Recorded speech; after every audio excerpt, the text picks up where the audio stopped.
ভক্তবৃন্দের চরণে আমার কোটি কোটি দণ্ডমত প্রণিপাত। কবিরাজ গোস্বামী পাদ চৈতন্য চরিতামৃতের প্রারম্ভে, রচনার প্রারম্ভে গৌর নিত্যানন্দকে একত্রে প্রণাম জানাচ্ছি। বন্দে শ্রীকৃষ্ণ চৈতন্য নিত্যানন্দ সহদিত গৌরদয়ে পুষ্পবন্ত চিত্ত ছন্দ তম। বন্দে মানে অহং বদামি বন্দনা করি। শ্রীকৃষ্ণ চৈতন্য নিত্যানন্দ, শ্রীকৃষ্ণ চৈতন্য এবং নিত্যানন্দকে আমি এক সঙ্গে বন্দনা করি। দুই ভাই এক তনু সমান প্রকাশ। গৌর হরি আর নিতাই চাঁদ ভিন্ন নন, তাই একসঙ্গে দুইজনকে বর্ণনা করেছেন। বন্দে হম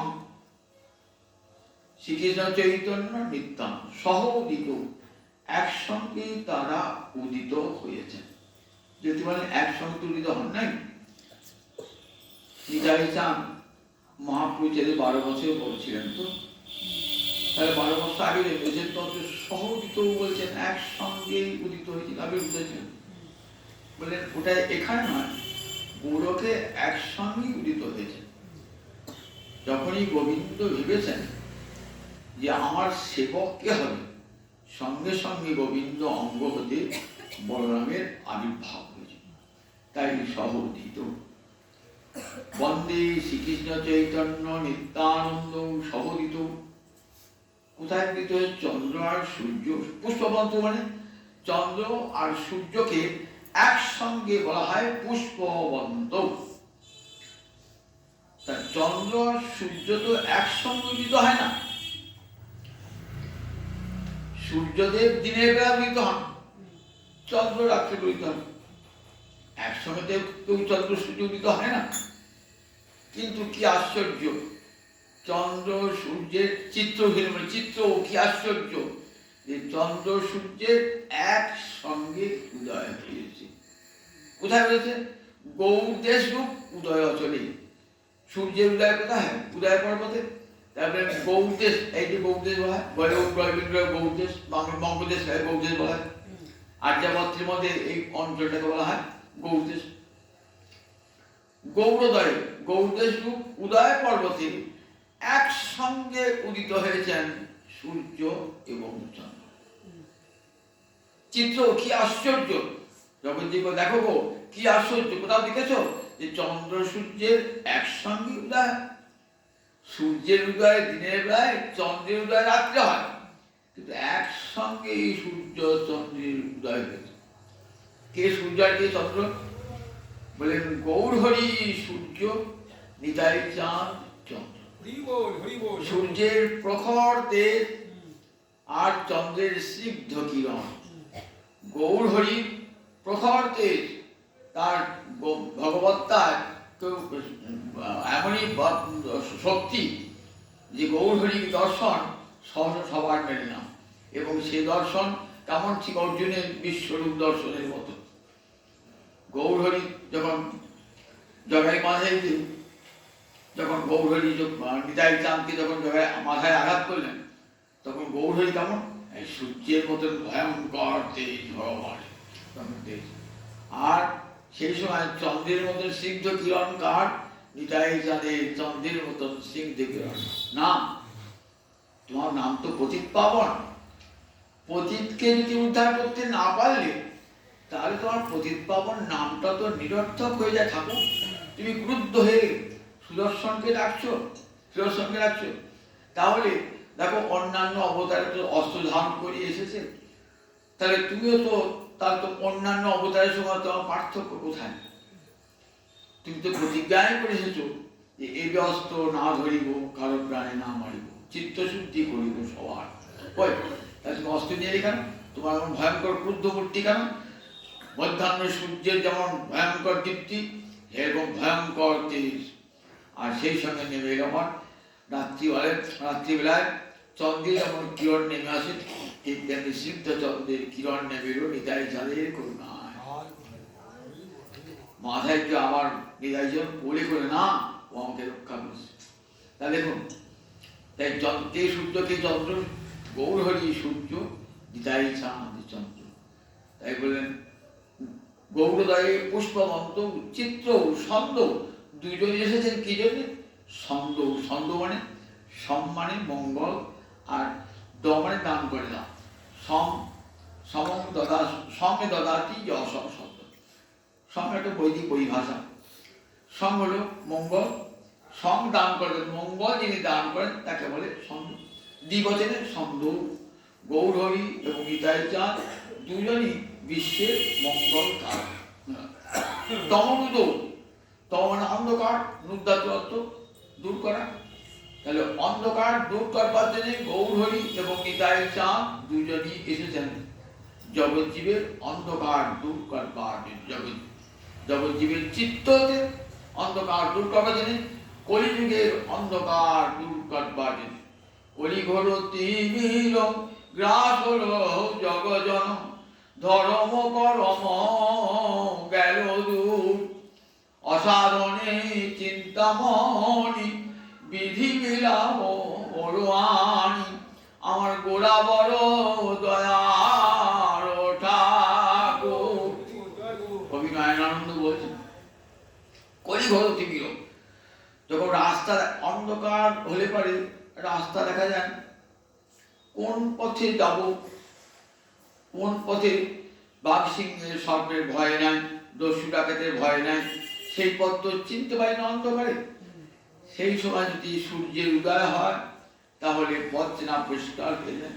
এই গৌরদয়ে পুষ্পবন্ত, যখন কলির ভয়ঙ্কর অন্ধকার নেমেছে, মানুষ কোনটা ধর্মের পথ কোনটা অধর্মের পথ খুঁজে পাচ্ছেন না মানুষ, তখন এলেন আমার গৌরহরি আর নিতাই চাঁদ জগৎজীবকে ধর্মের যথার্থ পথ দেখাবার জন্য। যেমন সুত গোস্বামী পাদ নেমিশানে বলছেন, দেখো পুরাণার্ক অধুনা উদিত। ওই ঋষিগণ, অর্ক মানে সূর্য, পুরাণ অর্ক মানে পুরাণ সূর্য, কে পুরাণ সূর্য? শ্রীমদ্ ভাগবত পুরাণ সূর্য। অধুনা উদিত, এখন উদিত হয়েছে।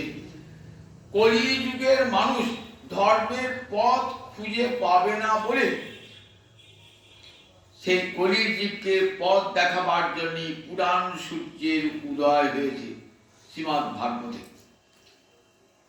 তাই চিত্ত ছন্দ তমনিদু, তমন অন্ধকার, কলির অন্ধকার দূর করবার জন্য গৌরহরি এবং নিতাই চাঁদ এসেছেন। এসে কি করেছেন?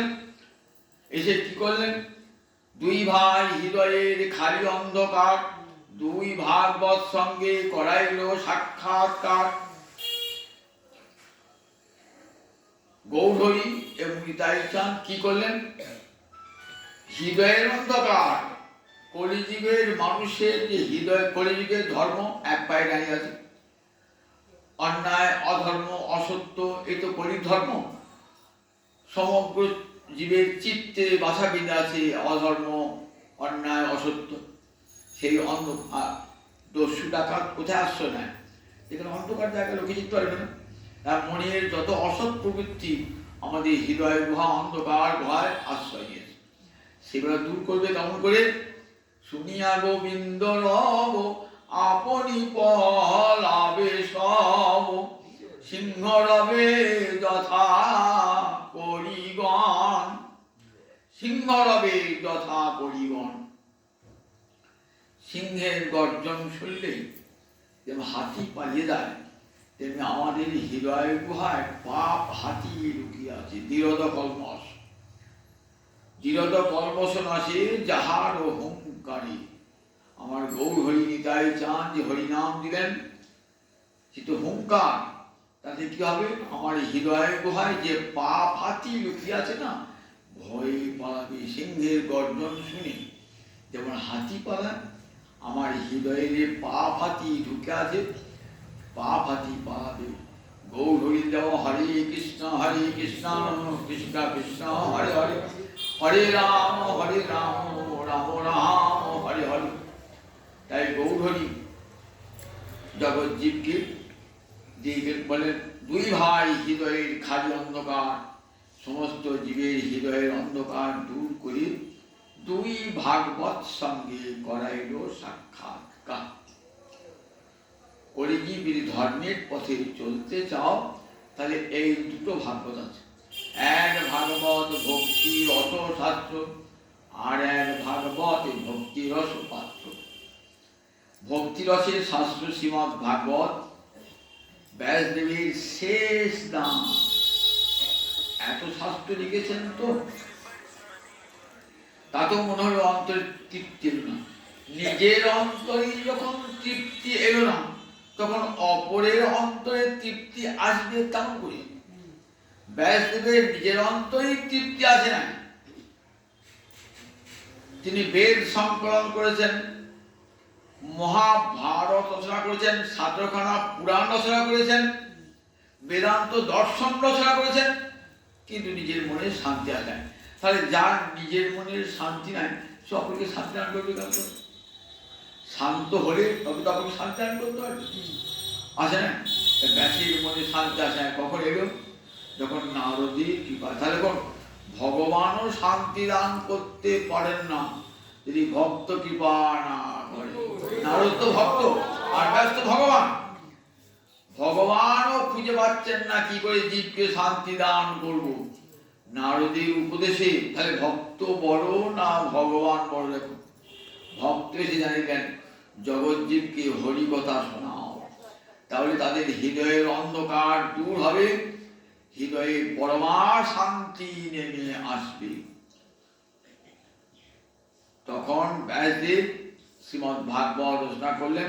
কেমন করে?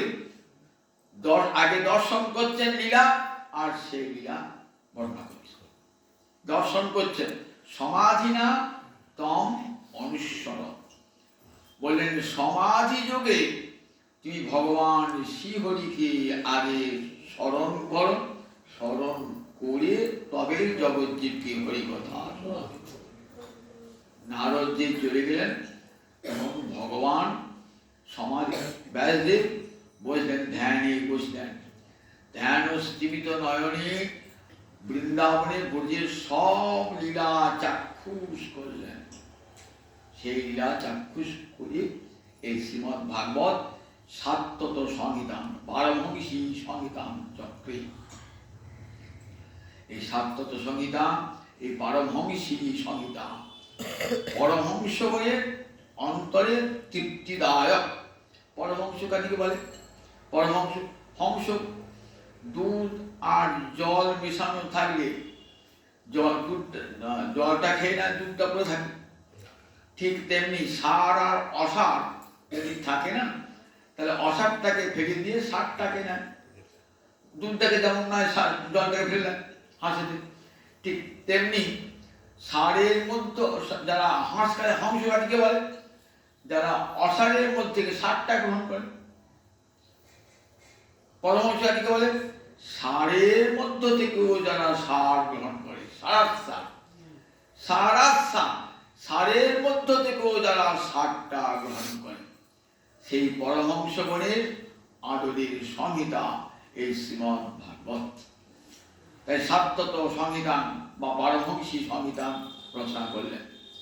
আপনি একটা বাড়িতে ঠাকুরের সেবা করবেন বলে ঘট এনেছে, তো পুরীত বলছি ঘট পাত, ঘটে গঙ্গা জমেছে, তবু ঘরটি অসম্পূর্ণ আছে, কারণ উপরে যদি একটা আম্বর পল্লব না দেন তাহলে ঘরটা অসম্পূর্ণ থেকে গেল। তো এত শাস্ত্র লিখেছেন, ঘট বানিয়েছেন, কিন্তু ঘটের উপরে আম্র পল্লবটি দেওয়া হয় না। শ্রীমৎ ভাগবত সেই আম্র পল্লব ঘটের উপরে, শাস্ত্র ঘটের উপরে আম্র পল্লব, তাই এত শোভা শ্রীমৎ ভাগবতে। সেই প্রাণ সূর্যের চিত্র সন্দ্রূপ দুই ভাই হৃদয়ের খালি অন্ধকার, দুই ভাগবত সঙ্গে করালো সাক্ষাৎকার। দুটি ভাগবত সঙ্গে, একটি ভাগবত হলো ভক্তি রস শাস্ত্র, বলে জীব যদি যেতে চাও ধর্মের পথে তাই এই ভাগবতের পদাঙ্ক অনুসরণ করো। আর কাদের সঙ্গে থেকে করবে? বলে দেখো ভাগবত রসশাস্ত্র তুমি কাদের সঙ্গে হবে? অসাধুদের সঙ্গে থাকবে না, যাদের চিত্ত ভক্তিতে পবিত্র হয়েছে, ভক্তি রসে পবিত্র হয়েছে, সেই ভাগবত সঙ্গে ভক্তি রস পাত্র।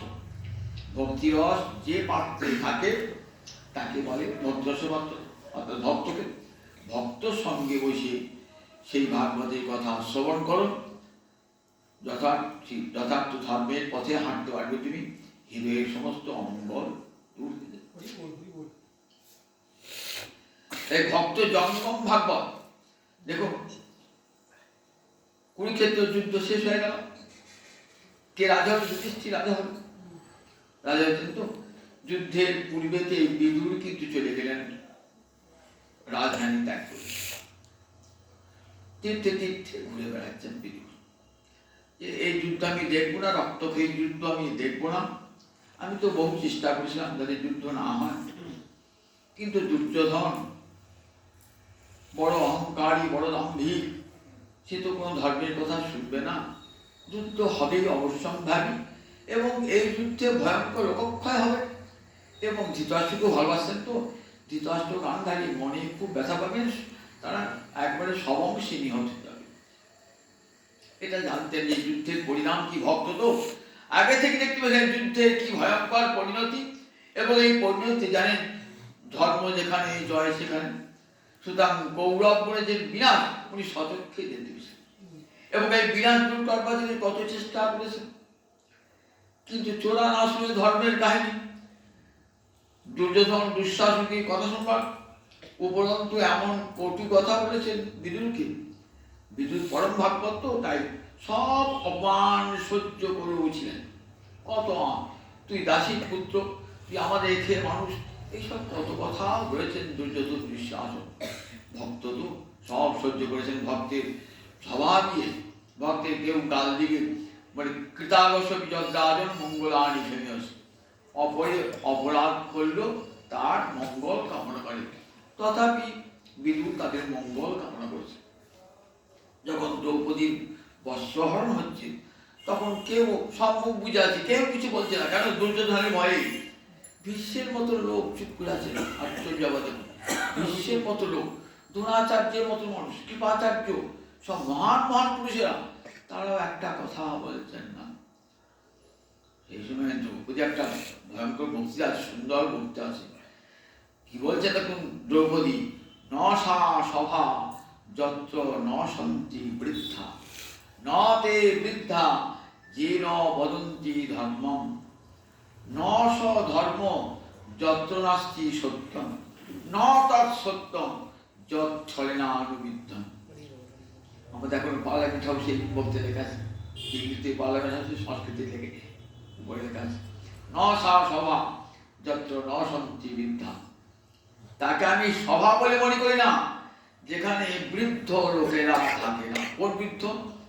মানে যারা ধর্ম কথা বলে। নতে বৃদ্ধা যে ন বদন্তি ধর্ম। আমি বয়সে বুড়ো হয়েছি বললি তুমি বৃদ্ধ হবে না। বৃদ্ধ কোন ধর্মে আর ধর্মাচরণে জ্ঞানে তুই বৃদ্ধ হয়েছ, তাকে বৃদ্ধ বলা হয়। বৃদ্ধ হয়েছ ওই কথা শোনো না, ওই কথা বলো না, খুশি তাস খেলাচ্ছ, জোর খেলাচ্ছ, অনেক বয়সে 80 বছর বয়স, 90 বছর বয়স সম্মান লোকে। বরং তরুণ ছেলে 10 বছরের ছেলে সে যে ধর্ম কথা বলে তাকে সম্মান লোকে, এটি মনেও বলেছে। তাই নতে বৃদ্ধা যে অবদন্তি ধর্ম, তাদেরকে আমি বৃদ্ধ বলে মনেই করি না যারা ধর্ম কথা বলে না। কত বৃদ্ধ বসে হচ্ছে সেখানে, কিন্তু একজন নারীর অপমান হচ্ছে, তার লজ্জা হরণ করছে, সেখানে একটি কথা কার মুখে নাই। সবাই দুর্যোধনের ভয়ে সবাই নীরব হয়ে আছে। বিদু শেষ হয় দেখো উঠে দাঁড়িয়ে বলেছিলেন যে দেখো দুর্যোধন নিজের বিনাশ তুমি নিজেই ডেকে আনছো। নারীর লাঞ্ছনা জানো না যে তোমাকে কোথায় নিয়ে যাবে, কোন নরকে তুমি চলে যাবে। এখনো সময় আছে। বিশাল সভাতে সেখানেই বিদুরকে অপমান করলেন দুর্যোধন। দেখলেন শুনবেন না, ধৃতরাষ্ট্রকে দিয়ে গান্ধারকে দিয়ে বলাবার চেষ্টা করলেন, তখন সভা ত্যাগ করলেন। এসব সেই থেকে উনি ওরা ধনু রেখে দিয়ে বেরিয়ে বললেন তীর্থযাত্রায়। এরা এই পাপ ঢুকে গেছে, যেখানে নারী লজ্জাকে অপহরণ করে সে তো পাপ ঢুকে গেছে। সুতরাং সেখানে আর আমার থাকা উচিত হবে না।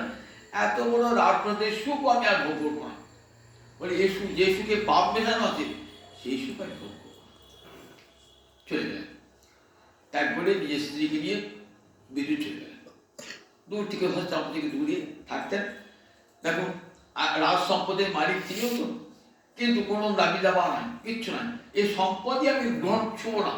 যে সম্পদে পাপ ঢুকেছে সে সম্পদে চলে গেলেন। সেখানে থাকতেন, অতি দারিদ্র্যের সুখে জীবন যাপন করতেন। তথাপি কিন্তু একবারও আর দাবি করেন নাই যে আমার এই সম্পদ একটা ভাগ আছে করে। তীর্থে তীর্থে ঘুরে বেড়াচ্ছেন। এদিকে যুদ্ধ হচ্ছে, যে কোনো খবর রাখেন, জানেন তো যুদ্ধে কি খবর হবে। বহু তীর্থ ঘুরতে ঘুরতে কোথায় এলেন, আমার এলেন নিজের রাজ্যে। তো শুনলেন যুধিষ্ঠির রাজা হয়েছে। যুধিষ্ঠির খুব ভালোবাসতে তো মনে মনে, ঠিক যোগ্য রাজা হয়েছে যে প্রজাদের মঙ্গল সাধন করবেন। যুধিষ্ঠির সাক্ষাৎ ধর্মপুত্র, সুতরাং মঙ্গল করবেন। যে রাজা যদি ধার্মিক হয় তাহলে রাজ্যে মঙ্গল কল্যাণ নেমে আসে, এটাই শাস্ত্রের নিয়ম। কারণ রাজাকে বলা হয় ভগবানের অংশ। আমাদের ভারতবর্ষের শাস্ত্রে রাজাকে ভগবানের শক্তি অংশ বলা হয়। তাই যে রাজ্যে রাজা দেখবেন ধার্মিক, সে রাজ্যে মঙ্গল হবেই হবে। কোন রাজ্যে আগে বৃষ্টি না হতো, প্রজারা অভাবে থাকতো, সবাই রাজাকে দোষ দিত, রাজার জন্য এটা হয়েছে। রামচন্দ্র যখন রাজা হয়েছেন না, তখন একটা ব্রাহ্মণের ছেলে মারা গেল, অকাল মৃত্যু। তখন বলে তুমি রাজা, তুমি থাকতে আমার ছেলে অকাল মৃত্যু হলে কেন? অকাল মৃত্যু হয়ে গেল। অকাল মৃত্যু কোথায় হয়? অকাল মৃত্যু হয় রাজার দোষী, তোমার জন্য। রামচন্দ্র সত্যি তো, আমার দোষী তো রাজ্য অকাল মৃত্যু হয়েছে। খুঁজতে খুঁজতে দেখলেন এক জায়গায় একটা সম্মুখ একটা লোক তপস্যা করছে। তার তপস্যাটা কেমন? হিংস্র তপস্যা, জগতের অহিত করবে যে তপস্যা, জগতের অমঙ্গল করবে তপস্যা হত্যা করে। যে হিরণ্যকশিপুর তপস্যা কি ভালো তপস্যা নাকি? রাবণের তপস্যা কি ভালো তপস্যা নাকি? তাই সম্মুখ তপস্যা করছে। একবার মাহের মুন্ডে উল্টো পদে তপস্যা করছে। তখন রামচন্দ্র তাকে তীর দিয়ে বিদ্ধ করলেন, হত্যা করলেন। কারণ ওই তপস্যী কি করবে? সমাজের সংসারে অহিত সাধন, অমঙ্গল অকল্যাণ করবে। তখনকার দিনে যদি অকাল মৃত্যু হতো, লোকে দুর্ভিক্ষ দেখা যেত, দারিদ্র দেখা যেত, সবাই ভাবতেন রাজার দোষে হয়েছে। রাজার দোষে রাজ্য নষ্ট, প্রজা কষ্ট পায়। রাজার দোষে রাজ্য নষ্ট হয়, প্রজারা দুঃখ পায়, কষ্ট পায় রাজার দোষে।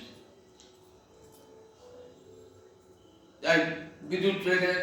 বিদ্যুৎ জানতেন যে উপযুক্ত লোক রাজা হয়েছে। যুধিষ্ঠির খুব আনন্দ। ঘুরতে ঘুরতে এলেন, একবার আশীর্বাদ করে আসি যুধিষ্ঠির আকুল হয়ে আছেন, কবে আমার পিতৃব্য ফিরবে, আকুল হয়ে আছেন। ঘুরতে ঘুরতে বহু তীর্থ ঘুরে এসেছেন, খুব আনন্দ। যুধিষ্ঠির মনে খুব আনন্দ, নিজের মনের মতো লোক পেলে সবাই আনন্দ হয়।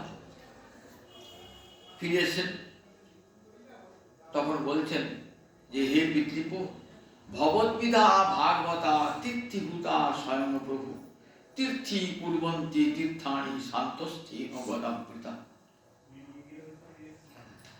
আচ্ছা, কোথায় গেছেন? বলে আমি তীর্থ করতে গেলাম। আপনার আবার তীর্থের কি দরকার? আমি জঙ্গম তীর্থ। জঙ্গম তীর্থ মানে যে তীর্থ চলে চলে বেড়ায় তাকে বলে জঙ্গম তীর্থ। তীর্থ তো কোনো স্থাবর এক জায়গা থাকে, আর জঙ্গম তীর্থ মানে যে তীর্থ চলে চলে বেড়ায়। আপনাকে তীর্থে যেতে হবে, তবে কি আপনি পবিত্র হবেন তো? আর সাধুরা হলেন জঙ্গম তীর্থ, আপনার বাড়িতেই আসবেন সাধু। মহান্ত স্বভাবেই দাঁড়িতে পামর, নিজ কার্য নাই তবু যান পরের ঘর। জঙ্গম তীর্থ সাধুর স্বভাব কেমন? বলছেন নিজ কার্য নাই তবু যান পরের ঘর। কেন? আমাদের মতন পামর মূর্খকে উদ্ধার করবার জন্য। আমরা ভাবি সাধু এসেছি বোধহয় কিছু অর্থ নেবার জন্যে। বলে না, নিজ কার্য নাই, তার কোনো কার্য নাই, যান পরের ঘর। কি জন্যে? সংসারী মানুষ তীর্থে যেতে পারে না, আমি তাদের কল্যাণ করে আসি এই বলে যান, দুটো উপদেশ দেওয়ার করে যান। তারপরে সাক্ষাৎ জঙ্গম তীর্থ, ভগবদ্বিধা ভাগবতা। আপনার আপনার নতুন যারা পরম ভক্ত তীর্থিভূতা, স্বয়ং তীর্থ, আমরা জঙ্গম তীর্থ, স্বয়ং প্রভু, আমি স্বয়ং তীর্থ। আপনার তীর্থকে আপনার কি দরকার আছে? তীর্থি পূর্বন্তী তীর্থানি শান্তস্থেন গদাবৃতা।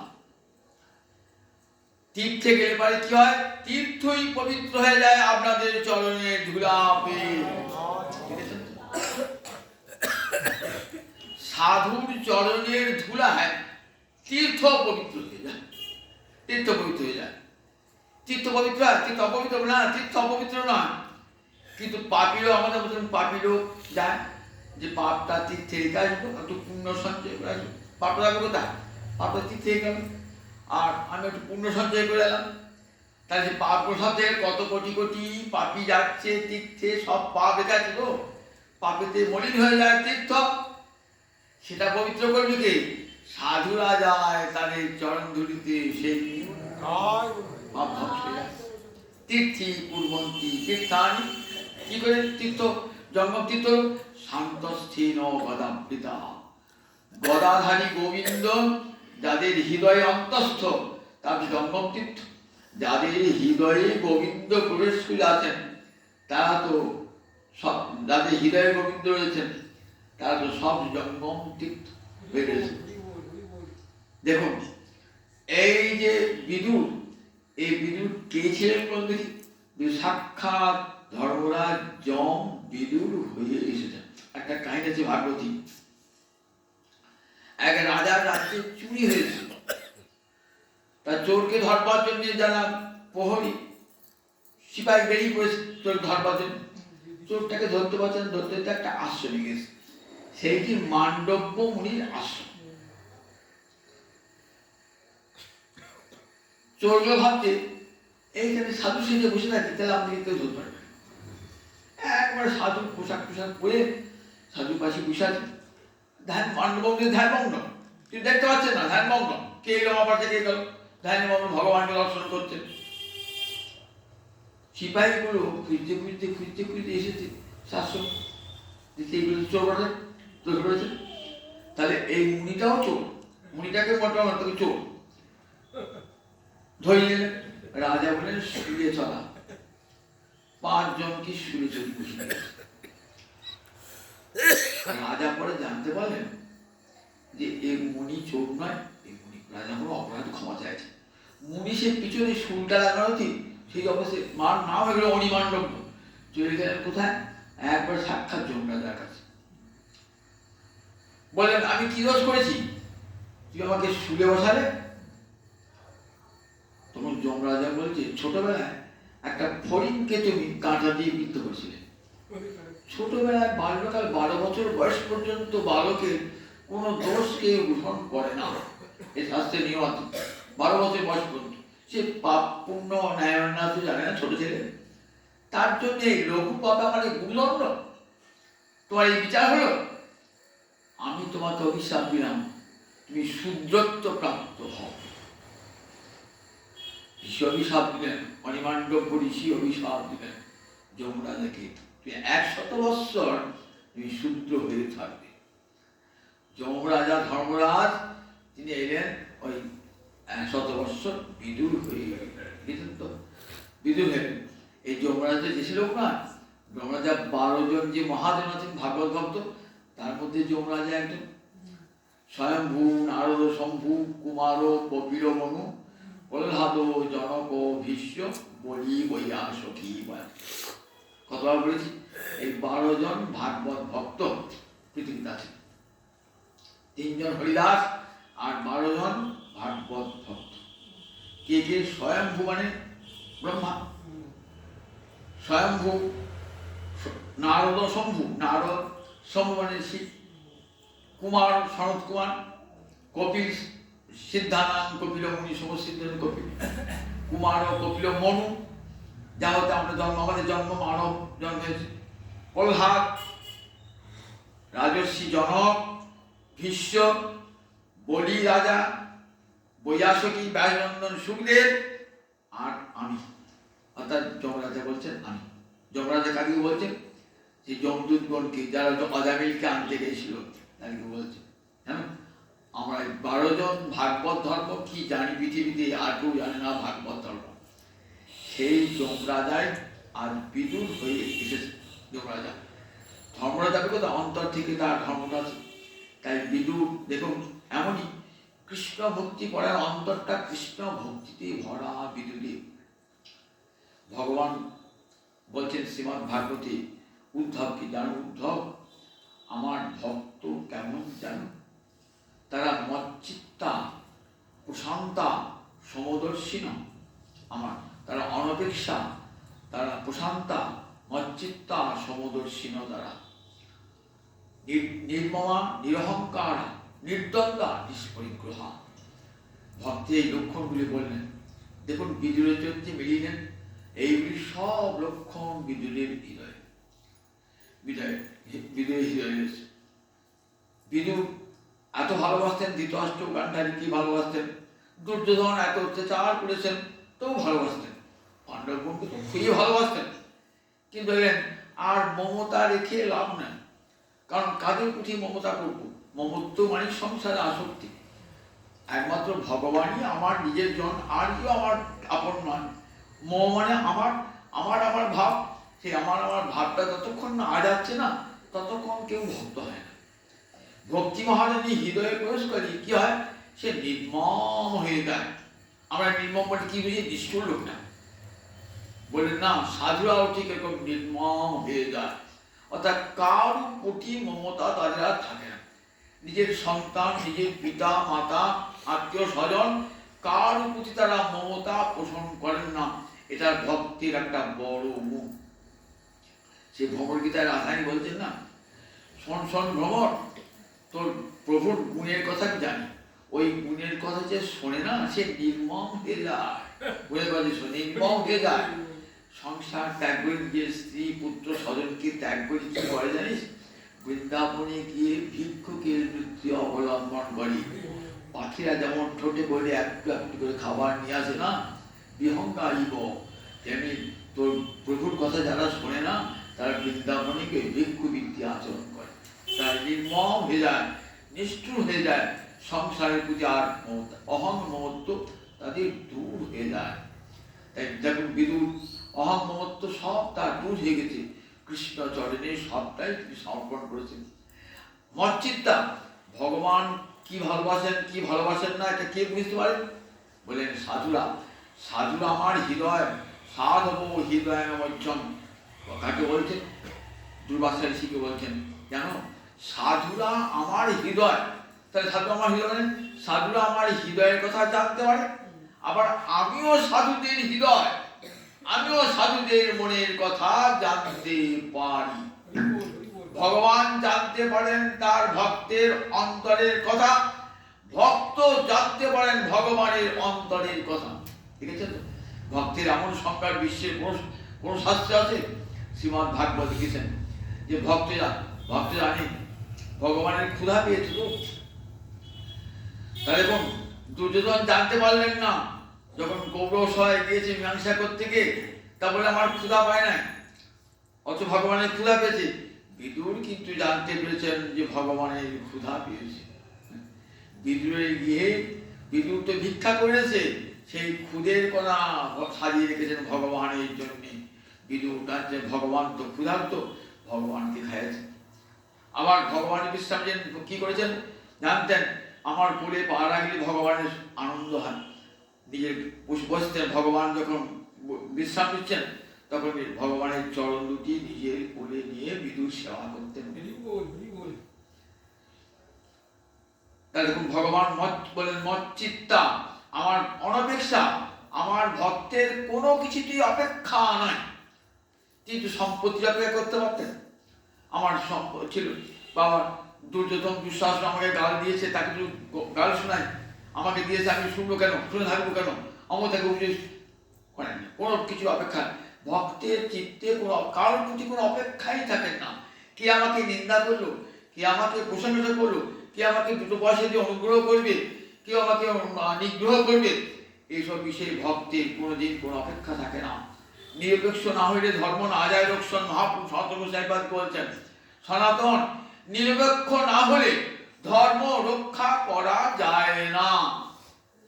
যদি অপরিপুতি অপেক্ষা করে থাকা হয়, আমাকে কে কত দুটি খেতে দেবে, ক্ষুধা পেয়েছে, এই যে অপেক্ষা থাকে, তাহলে তোমার ভক্ত কি বৃন্দাবনের রূপ সনাতন আদি গোস্বামী কোনো অপেক্ষা নাই যে ক্ষুধা পেয়েছে এই সময় খেতেও আমাকে, আমার ঠিক 9টার সময় বা অন্ন চাই না যেমন হবে না, আমার এই 10টার সময় শুয়ে পড়তে আমাকে, এইসব অপেক্ষা নাই।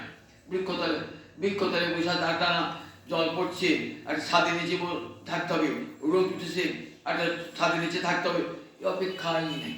দেখেছ তো, কৃষ্ণ ভক্ত হওয়া সোজা নয়, কোনো অপেক্ষা থাকবে না। কে অনুগ্রহ করবে, কে নিগ্রহ করবে, কোথায় বৃষ্টি পড়বে, কোথায় রোদ উঠবে, রোদের তেজ সহ্য করতে হবে, সব কিছুই তারা সহ্য করে নেন। কারণ মন তাদের ভগবত মাধুর্যে পূর্ণ হয়ে থাকে, হৃদয় না কৃষ্ণ মাধুর্যে হৃদয়ে পূর্ণ হয়ে থাকে। তারা ক্ষুধা তৃষ্ণা বুঝতেই পারেন না কৃষ্ণ মাধুর্যে, অথচ ভগবান তাদেরকে আহার জুটিয়ে দেন আপনা আপনি। জানেন, ভগবানও বুঝবেন আমার ভক্তের ক্ষুধা পেয়েছে।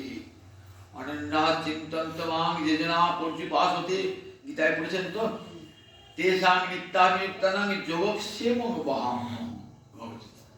যারা অনন্য মনে আমাকে চিন্তা করে, অনন্য মনে, আমি ছাড়া আর কিছুই জানে না, চিন্তান্ত সত্যি বলতে হলো, মানে সব সময় চিন্তা করছে যারা। পর্যুপাসতে কায় মনোবাক্যে আমার ভজনা করে।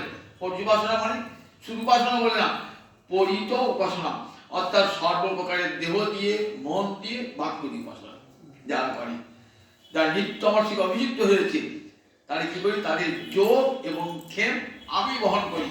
ভগবান জানতে পারেন ভক্তের কখন ক্ষুধা পেয়েছে। গীতা পণ্ডা, পুরীতে বাড়ি গীতা পণ্ডা, তা কি করেন, দিন রাত্রি গীতা নিয়ে পড়েন, দিন রাত্রি গীতা পড়ি, পাগল, অপরকে শোনান গীতা।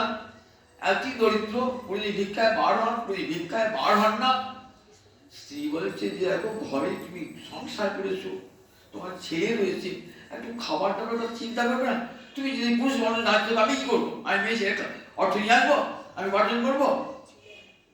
বলছে দাঁড়ো, গোবিন্দ কি বলেছে, তার চরণ চিন্তা করলে বলে কোনো খাবার অভাব হবে না। বল একটু একদিন দুদিন তিনদিন তোমার ঘরে আহার নেই, বল কোথায় তোমার গীতা কোথায় লেখা থাকো দেখাও। সেখান থেকে কেটে দিয়েছেন দেশাম বিদ্যার যোগক্ষেমং বহম। একদিন দুদিন তিন দিন হয়ে গেল, তখন বলছি জগন্নাথ যাবে না দেখলাম, দেখো তিনি ঠিক দেবেন। এত অন্তরে সুদৃঢ় বিশ্বাস। ভিক্ষায় বার হচ্ছেন, ভিক্ষা তো জোটে নাই, ভিক্ষা জোট নাই, স্ত্রী পুত্র সব উপসে পড়ে আছে। তাকে সবাই গীতা পণ্ডা বলতো, পণ্ডিত, পণ্ডা মানে পণ্ডিত, তো গীতা খুব পণ্ডিত। তখন দেখছেন জগন্নাথের মন্দির থেকে প্রসাদ আসছে, স্বামী নাই ঘরে, রাশি রাশি প্রসাদ এসে হাজির। ঘুরে এসেছেন, ভাবছেন ঘরে তো কিছু নাই। তখন স্ত্রী বলছে উৎফুল্ল হয়ে, দেখো এত প্রসাদ ঘরে পাঠিয়ে দিয়েছ, আর তুমি নাই, আমি প্রসাদ, আমি তো কোথাও প্রসাদ চাই যাই নাই, আমি তো প্রসাদ দিয়ে প্রসাদ গ্রহণ করতে যাইনি, কোথাও প্রসাদ চাই যাই নাই। ভিক্ষা পারসন ভিক্ষা করতে আজ গাছ করে বসে না গীতায় পাঠ করতে লাগলাম। বলি দেখো ঘরে এসে দেখছেন রাশি রাশি জগন্নাথের প্রসাদ। দেখেছো জগন্নাথ কেমন কৃপাময়, বুঝতে পেরেছেন আমার সংসার 3 দিন উপবাসী হয়ে আছে, পাঠিয়ে দিয়েছেন। দেখেছেন আমার সংসার 3 দিন উপবাসী, জগন্নাথ নিজে পাঠিয়ে দিয়েছেন, সব ভোগের থালা পাঠিয়ে দিয়েছেন। তারপরে শ্রীগিরি জগন্নাথকে দর্শন করেছেন, দেখছেন জগন্নাথের ঠোঁটের উপরে 3টে দাগ। গীতা বাক্যে, গীতা তো গোবিন্দ ভগবানের অঙ্গ, গীতার বাক্যে ডাক পড়েছে, গীতার বাক্যে ডাক পড়েছে, সেইটি 3টে অংশ কেটেছেন। তো 3টে অংশ, গীতা তো গোবিন্দের দেহ, গোবিন্দের অঙ্গের আঘাত লেগেছে 3টে। বলছে দেখো তুমি কি নিষ্ঠুরা, আমার গোবিন্দ অঙ্গে, আমার জগন্নাথের অঙ্গে আঘাত দিয়েছ। তখন স্ত্রীও কাঁদতে হাওয়া করছি, গীতার অঙ্গে আঘাত করা মানে গোবিন্দের অঙ্গে আঘাত করা। গীতা তো ভগবানের অঙ্গ, আর যিনি গীতা শুনলেন তো গীতা ভগবানের, গীতা আমি শরীরং পার্থ। অর্জুন গীতা আমার শরীর, গীতা বাক্যে আচরিত তো এটা অর্জুন বিশ্ব একটা কাহিনী আছে ভক্ত মহারতী। এখানে অর্জুন বিশ্ব লিখছিলেন তেষাং নিত্যাবিত্তাং যোগসেমং বহাম্যহং। বহাম্যহং মানে বহামি, অহং, অহং বহামি, আমি মাথায় বহন করে দিয়ে আসি। তা উনি ঐশ্বর্য মার্গের ভক্ত তো, উনি বৈজেন্দ্র নন্দনের ভক্ত নন, উনি দেবকী নন্দনের ভক্ত। তা দেবকী নন্দন তো ঐশ্বর্য মার্গের ভক্ত, তা ভগবান মাথায় করে দেবে না, ভগবান কাউকে দিয়ে পাঠিয়ে দেয়। তাই বহামিটা কেটে লিখেছে দদামি হবে, দদামি হবে। ওখানে গীতা বাক্যে দাগ দিয়েছেন বহামিটা, দাগে দদাম মহোদয়। সেখানেও দেখছেন ভগবান আসে আজকে আহার পাঠিয়ে দিয়েছেন। তখন দেখছেন যে এই কেটে না না আবার দদামিটি কেটে বহামি অহং, বহামি অহং, বহামি, তিনবার। অনন্ত ভগবান জানতে পারেন যে আমার ভক্ত উপবাসে আছে, সুতরাং আমার ভক্তি রক্ষা করার ভার তো আমার। অবধূত সংবাদে ভাগবত অবধূত সংবাদ আছে, সেখানে অবধূত পরম কৃষ্ণ ভক্ত তো পাগলের মতো ঘুরে বেড়ায়, লোকে তো পাগলি বলে ভাবে।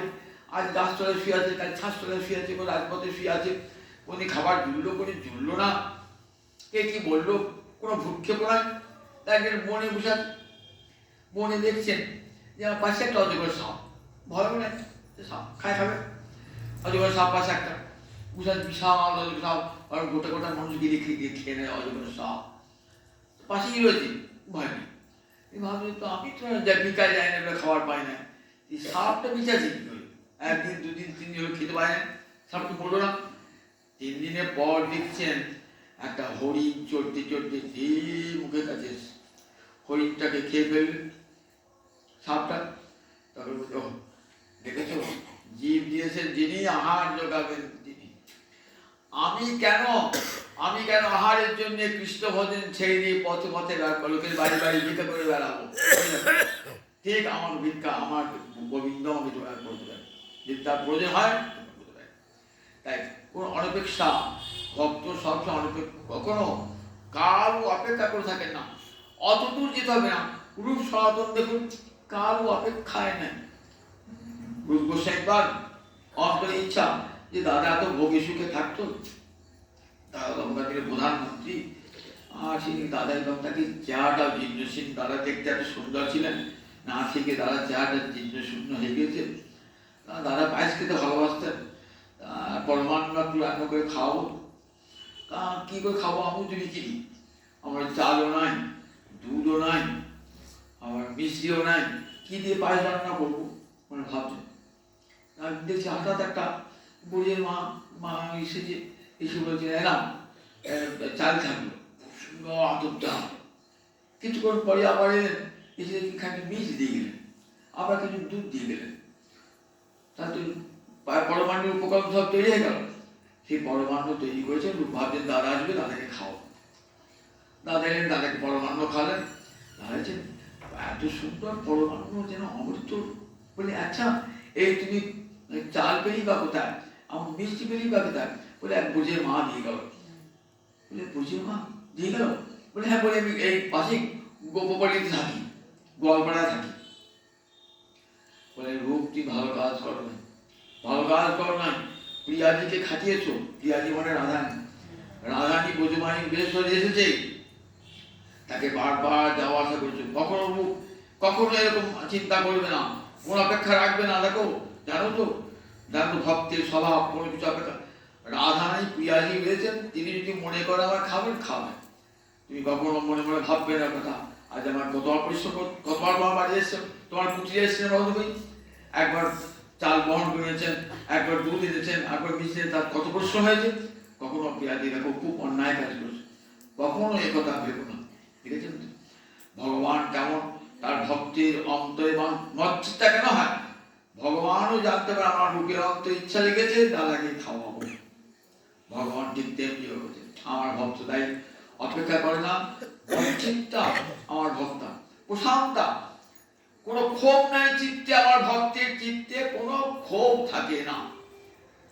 আমাকে কেউ যদি গাল দেয়, আমার ক্ষোভ জন্মায়, বললো অপমান করলো, চিত্তটাকে আমার খুব আনন্দ, কিন্তু ভক্তের চিত্তে কোনো ক্ষোভ থাকে না।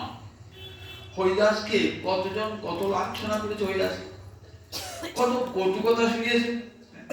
যখন আবার হরিনাম করছে, খেতে পায় না, সারা রাত আছে চায় হরিনাম করেন, এসব কত কথা বলেছে। কিন্তু চিত্তে কোনো ক্ষোভ নাই। একটা ব্রাহ্মণ রাস্তা দিকে বলছে, তুই রাত দিন হরিকৃষ্ণ করছে রাত দিন, আর চিত্তে কি হবে? তা বলছে, আপনার তো ব্রাহ্মণ, আপনার কাছে তো শুনেছি উচ্চেশ্বরে হরিনাম করলে পারে সকলের মঙ্গল হয়। এটা আপনারা শিখেছেন। কত বিনয়ের সঙ্গে, চিত্তে ক্ষোভ নয় যে হরিদাসকে ব্যঙ্গ করে বলছে, তাতে চিত্ত ক্ষুব্ধ হওয়ার কথা, কোনো ক্ষোভ নাই। আপনার ব্রাহ্মণ তো, আপনার শাস্ত্রজ্ঞ, আপনাদের মুখে দিয়ে শুনেছি যে উচ্চই শতগুণ ভাবে উচ্চেশ্বরে হরিনাম করলে শতগুণ হয়। যারা জিহ্বা পেয়ে হরিনাম করতে পারে না, তাদের কানেও তা ঢুকবে, স্থাবর জন্ম, তাদের মঙ্গল হবে। চিত্তে কোনো ক্ষোভ নাই। প্রহ্লাদকে এত আঘাত করছে, প্রহ্লাদের চিত্তে কোনো ক্ষোভ নাই। দেখেছেন, ক্ষোভবিহীন চিত্ত, আর ক্ষোভ এত ক্ষোভ না অন্তরে। তাহলে ভক্ত কামন ঠাকুর বললেন সমদর্শী ন। আর একটা ভক্তির বড় গুণ সমদর্শী ন, প্রশান্ত চিত্ত, সমদর্শী চিত্ত। প্রশান্ত কখন হয়? যখন অন্তরে কামনার তরঙ্গ থাকে, আমার এটা চাই সেটা চাই, ততক্ষণ চিত্ত ক্ষুব্ধ হয়ে থাকে, যতক্ষণ কিছু না পাচ্ছে। ভক্তের চিত্তে তো আর কোনো ক্ষোভ নাই, সে প্রশান্ত চিত্ত, তার কামনা বাসনার তরঙ্গই জাগে হৃদয়। একমাত্র কৃষ্ণ ভজনই তাদের অন্তরে কামনা। যদি কোনো গোবিন্দ ভজন করতে না পারে, তাই তখন তাদের অন্তরে ব্যথা হয়, কামনার তরঙ্গ নাই বলে। কৃষ্ণ ভক্ত নিষ্কাম, অতএব শান্ত, সমদর্শী না। আমার ভক্ত এ ছোট এ বড় এ বোধই করে না, এ আমার নিজের জন, এ আমার পরের জন, এ আমার ভক্তির অন্তরে থাকে না। আমাদের মতন ক্ষুদ্র চিত্র যাদের হৃদয়ে ভক্তি প্রবেশ করে, অয়ং নিজ পরবেজি গণনালোকে চেতনা। আমরা করি এ আমার নিজের লোক, এ আমার পরের লোক, এ উঁচু জাত, এ নিচু জাত, এ বড় লোক, এ দরিদ্র লোক, এ পুণ্যবান, এ পাপী, এই ভেদটা আমরা করি। ভক্তের এ ভাব থাকে না। ভক্ত সবার মঙ্গল সাধন করে, সবাইকে সমান চোখে দেখেন ভক্ত, সবাই সমান চোখে। যে একজন ধনীও যা, একজন দরিদ্র তাই, একজন ব্রাহ্মণ যা, একজন চণ্ডালও তাই।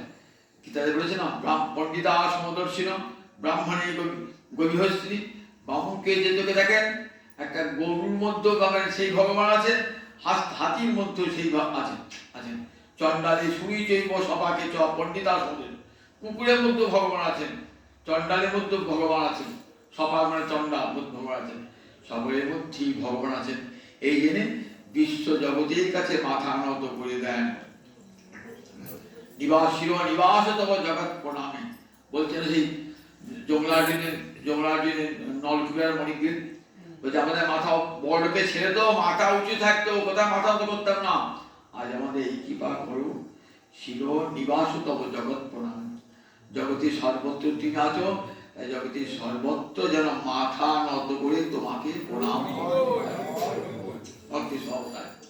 রামদাস বাবাজি যে একটা কুকুরকে পর্যন্ত প্রণাম জানাতেন, সর্বত্র রূপ সনাতন সব, বৃন্দাবনের শিয়াল কুকুরকেও প্রণাম জানাতেন। অন্ধ হয়ে গেছেন সনাতন শেখবার, ভিক্ষা করে চারটি আটা পেয়েছেন, তো রুটি শিখেছেন, রুটিতে পুড়িয়ে গেছে, হ্যান্ডটা ভেঙে গেছে। তা নিয়ে যাচ্ছেন, একটা শিয়াল নিয়ে যাচ্ছে বৃন্দাবনে।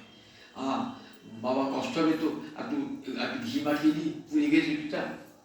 তো তার পিছিয়ে ছুটছেন শিয়ালটাকে ওই রুটি খাওয়াবার জন্য। শিয়াল তো বসবাসী পোড়া রুটি খাবে, দেখেছেন তো কতখানি ভালোবাসা, সমস্ত জীবী সর্বপ্রাণীতে ভালোবাসা, এটা ভক্তি স্বভাব। আমরা বাড়ি আমাদের স্বভাব আছে, আমরা বিড়াল দুধ খেতে মারতে যাই, ভাবিরা না বিড়াল দুধ খেয়েছে, তো সেও তো ভগবানের জীব, দুধ খেয়েছে, ছুটে বিড়ালকে মারতে গেলাম, কুকুরে এসে কিছু মুখ দিয়ে তাকে মারতে গেলাম, দেখেছেন তো ভগবত ভক্তি এই ভাব থাকে না। তাহলে আমরা তো ভক্ত হতে পারি না।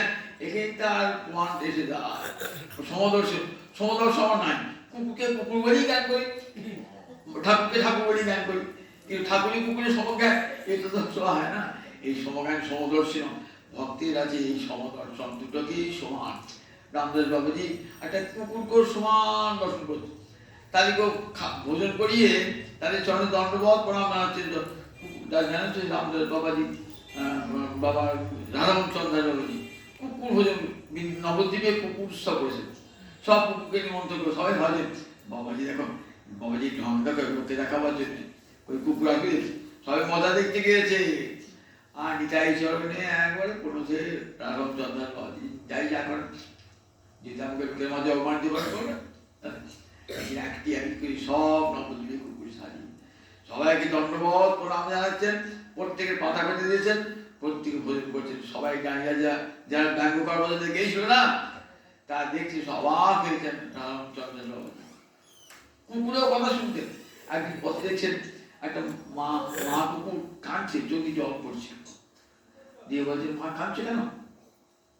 তাকে মা দিয়ে সম্বোধন করছেন। তা কটা ছেলে বলছে যে ওর 5টা বাচ্চা হয়েছিল, 5টা বাচ্চা খেয়ে গিয়ে পাঠিয়েছে, কাঁদছে। তা বললে মা সংসারের চিত্রই জানো তো মা, একদিন সবাই হারিয়ে যায়, হ্যাঁ, তাকে দুঃখ করো না, কেউ কারণ নয়, তাই করো না। মাথায় হাত দিয়ে দেখছি সেই কুকুরটা ধীরে ধীরে ধীরে জর্দার বাবাজির সঙ্গে সঙ্গে সঙ্গে যাচ্ছে। কুকুরটা মনটা শান্তি পেয়ে গেল, দেখেছেন তো, বৈষ্ণবের করুণা পেয়ে গেলেন, বৈষ্ণবের করুণা পেয়ে চিত্তটা শান্ত হয়ে গেল। সর্বত্র কেমন করে তারা শিবাস পণ্ডিত তার যে খুব আগিয়েছিলেন, একটা কাকে ওই ঘিয়ের বাটি নিয়ে পালিয়েছিল। তা শিবাস পণ্ডিত শ্রী মালিনী ভাবি এখন পণ্ডিত এসে গুরুত্ব হবে তো, নিতাই চান বলছে ও মা তুই ভেবো না। মা বলতেন তো মালিনীকে আমি এখন নিচ্ছি কাক কেটেছি, কোথা থেকে কাক কেটে দাও, আমার মা অপমানিত হবে, দেখেছো বাবা এসে অপমান করবে, কোথা থেকে কাক কেসে নামিয়ে চলে গেল, বাটিখানে নামিয়ে চলে গেল। এইসব সবাইকে সমজ্ঞান প্রশান্ত সমদর্শী দেখালেন দেশের মধ্যে। প্রশান্ত আমার সমদর্শী না। আমার ভক্ত বলেন আমার ভক্ত কেমন? আমার ভক্ত অনপেক্ষা, প্রশান্তা, মচ্চিত্তা, মত পড়ায় না, আমাকে ছাড়া তারা কিছুই যায় না, সমস্ত দেহ মন প্রাণ তারা আমাকে নিবেদন করে দিয়েছে। গোবিন্দকে যদি একবেলা খাওয়াতে না পারে, না দেয়, ভোগ না দেয়, আর গোবিন্দ ভোগ হলো না, কোথাও গিয়েছে হতো সময় গোপালকে ভোগ দেখে না, গোবিন্দ ভোগ দেখে না। এতখানি মায়ের যেমন ছেলেটা খায় না, বেলা হয়ে গেছে ছেলেটা খায় না, মা যখন ছুটে যেখান থেকে আমি সব কাজ ফেলি, মা ছুটে চলে আসি, ঠিক তেমন ভক্তের চিত্তে আন্দোলিত হয়ে যায়। আমাদের হয় কি, আমরা বৃন্দাবন ঠাকুর ফেলে দিতে পারি, কারণ বৃন্দাবন রেখে খায় না রাখো, কুটে ভর্তি গেলাম তুই পুড়ে খেয়ে নিই, বুঝলেন তো। আমাদের এত ভগবানের এতটা ভালোবাসা, কেমন দেখো, কোথায় বেড়া দেখে তোমরা মনেও থাকে না যে ভগবান বাড়িতে ভগবানকে গোপালকে রেখে দিয়েছি, মুখে করি গোপাল গোপাল, ভাবনা করি কি ভাবনা করি না। ভক্তের চিত্তে বাড়িতে হয়, ভক্ত ভগবান তাই আবার হয় নাকি? ভগবানের সেবা, ভগবানের সেবা না দিয়ে কেউ না কেউ থাকবি, ভগবানের সেবা এটি ভক্তের পরম ভক্তি। মচ্চিত্তা মত পরায়ণ, আমার ভক্ত মত পরায়ণ। ঠিক যেমন সন্তান মা যেমন সন্তান পরায়ণ, সন্তান ভগবত ভক্ত, তার অন্তরটাকে যদি অনেক বেলা হলো এখনো পর্যন্ত ভোগ লাগে না, অন্তর একদিন এইসব গুণগুলি ভক্তের মধ্যে থাকে। এই ভক্ত ভগবান বলছে দেখো আমি ভক্তের অধীন হয়ে থাকি, ভক্তামাঙ্গে বশীকুর্বন্তি সস্ত্রীয় সৎপ্রতিনিধতা। জগতে কেউ আমাকে বশীভূত করতে পারে না, জ্ঞানী পারে না, যোগী পারে না, ধ্যানী পারে না, কর্মী পারে না, কিন্তু ভক্ত আমাকে বশীভূত করে তার ভালোবাসায়। কেমন? সস্ত্রীয় সৎপ্রতিনিধতা। সস্ত্রীয় সতী রমণী যেমন পাটিব্রত দিয়ে ভালোবাসা দিয়ে স্বামীকে বশীভূত করে, ঠিক তেমনি করে ভক্ত আমাকে বশে কুর্বন্তি, ভক্ত আমাকে বশীভূত করে নিয়ে যায়, বশী করে দেয়। ভক্তের এতখানি ভালোবাসা, ভক্তি মানেই তো ভালোবাসা। ভালোবাসারই সেবা হয়, তারপরে সেবা হয় না। সেবা কারা করে? ভক্তরা করে। কোনো জ্ঞানী সেবা করে? কোনো ধ্যানী সেবা করে? দেখেছেন ধ্যানী বাড়িতে জ্ঞানী বাড়িতে কোনো সেবা আছে? যদি বা থাকে, জানবেন সেটা গৌণভাবে করে। জানেন ভক্তি দেবী কৃপা না হলে ধ্যানও হয় না, জ্ঞানও হয় না, কর্ম হয় না। সেদিন অনেক জ্ঞানী ভগবত সেবা করে গৌণরূপী, তারা ওটা পুতুল বলে করে, তারা অন্তরে ভক্তি নিয়ে করেন যে ভগবান খান, এই বোধ তাদের নেই। তারা জানেন ভক্তি জ্ঞানের সহায়ক, আমার জ্ঞান হবে না, জ্ঞানে মুক্ত হবে না, ধ্যানে মুক্ত হবে না যদি ভক্তি যুক্ত না হয়। সেখানে ভক্তি গৌণভাবে থাকে, প্রধান। আর ভক্তের ভক্তিটাই প্রধান, ভক্তের ভক্তি প্রধান। তাই বললেন, দেখো আমার ভক্ত আমাকে বসি ভক্তামান বসে পূর্বন্তী সৎ স্ত্রী সৎপতি যথা। সতী রমণী যেমন ভালোবাসা দিয়ে আদর দিয়ে তার স্বামীর সেবা করে, তেমনি করে ভক্ত আমাকে সেবা করে। সেই জন্য আমি কৃষ্ণ ভগবান ভক্তের কি জ্বলন্ত অনল কৃষ্ণ ভক্ত লাগি খায়, ভক্তের কি করা হয় আপন ইচ্ছায়।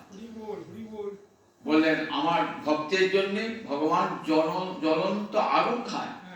কৃষ্ণ বৃন্দাবনে দাবানল পান করেছেন দুবার, একবার না দুবার দাবানল পান করেছেন ভক্তকে ভক্ত রক্ষা করে পাওয়ার জন্য। আর আমার কিঙ্কর ভগবান ভক্তের কিঙ্কর হন, দেখেছেন? কিঙ্কর মানে চাকর হন ভগবানের। ভগবানের ভক্তের বাড়ি গিয়ে মাথায় করে বয়ে দিয়ে আসেন অন্ন, কিঙ্কর হন ভগবানের। ভগবান ভক্তের কিঙ্কর হন। এত গুণ ভক্তি, সেদিন শ্রীমৎ ভাগবতে 12টা স্কন্ধের মধ্যে 9টা স্কন্ধ কেবল ভক্তির কথা বর্ণনা করেছে, ভক্তির কথা মনে করেছে। আগে ভক্তির কথা, তারপরে ভগবানের কথা। ভক্ত প্রীত না হলে ভগবান প্রীত হন না। তাই যদি ভগবানকে পেতে চান, সর্বাগ্রে ভক্তির আরাধনা করুন, ভক্তি মহারাজের আরাধনা করুন। বৈষ্ণব ধর্মে ভক্তির আরাধনা, ভক্তি মহারাজের আরাধনা, ভগবানের নয়। ভক্তির আরাধনা করলে ভগবান আসবে, কান ধরলে পরে মাথাটা আসবে।